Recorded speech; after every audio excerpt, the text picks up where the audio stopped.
Le but du code, c'est de pouvoir parler à la machine, lui dire exactement ce qu'on veut qu'elle fasse. Et pour ça, il y a plusieurs langages.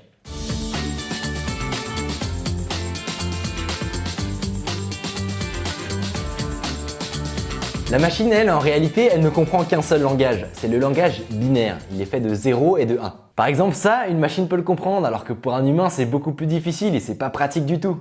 Heureusement, les informaticiens ont créé différents langages qui nous aident à donner des ordres aux machines et que ce soit beaucoup plus rapide et plus simple. Ce sont les langages informatiques. Il en existe plein des différents et ils ont tous leurs particularités. Par exemple, il y a le langage C++ qui est très utile pour programmer des logiciels et aussi HTML qui va être utilisé sur tous les sites internet.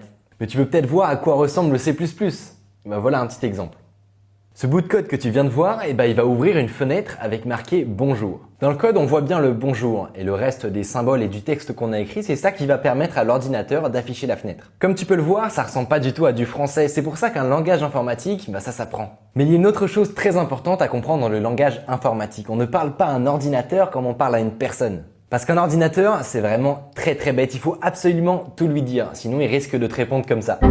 Il faut donc lui parler d'une manière spéciale, lui donner des ordres très précis les uns après les autres. Par exemple, si je veux que quelqu'un me serve un verre d'eau, j'ai juste à lui demander « Est-ce que tu peux me servir un verre d'eau s'il te plaît ?»